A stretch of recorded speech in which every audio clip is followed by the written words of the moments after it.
In the streets of Bangladeshi capital Dhaka, 60 families have gathered. They are demonstrating to draw the media's attention and to hold the government accountable for enforced disappearance over the past 15 years. Anisa Islam Insha is 17 years old. She has not seen her father since June 2019. What did my father do wrong? Why has he disappeared from this supposedly free nation? I want to find him and know if he's alive or dead. I want answers to my questions. According to Human Rights Watch, around 600 people have disappeared since the Awami League government led by Prime Minister Sheikh Hasina came to power in 2009. Why has my son disappeared? What has he really done? Why? We won't stop here. An association named Mair Dak, which means Mother's Call in Bengali, has been established to help these families.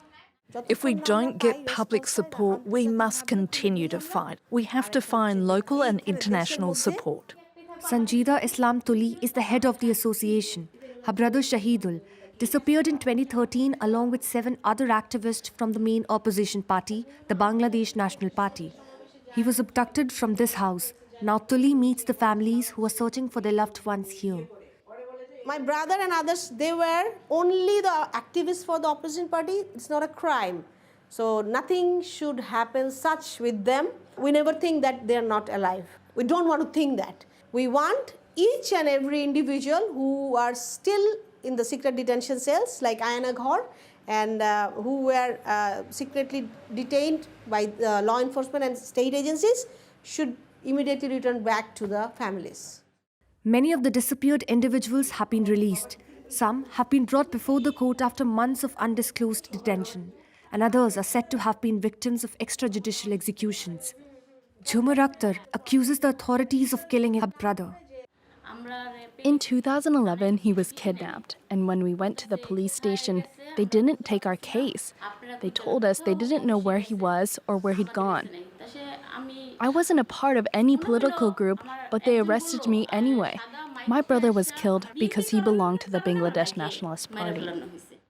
All these families say they have received threats since their loved ones disappeared.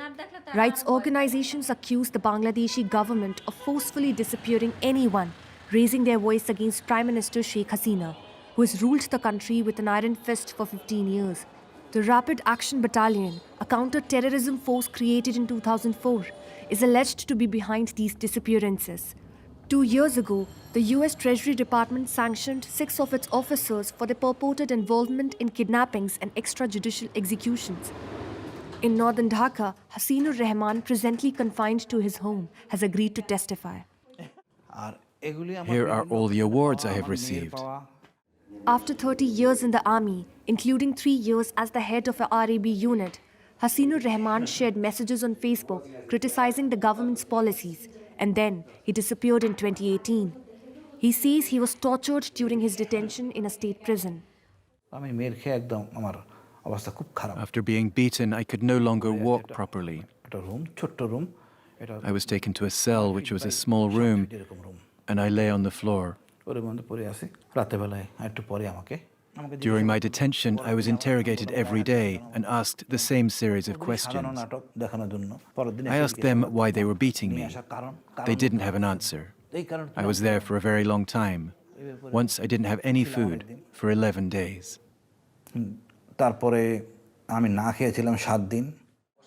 Most of the missing are said to be held in a secret detention center in the center of Dhaka, photos of which we have been able to recover. Muhammad Arafat, a member of the ruling party Awami League, denies state involvement in the kidnappings. According to him, most of them left their homes willingly. Some cases filed against you in the police stations or in the court, and then you disappeared yourself just to get away with this legal action.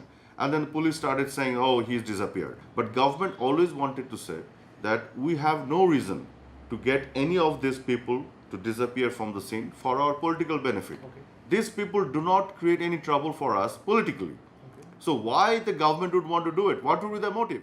Human Rights Watch has suggested that the Bangladeshi authorities should accept the United Nations proposal to assist an independent commission of inquiry into enforced disappearances committed by the country's security forces.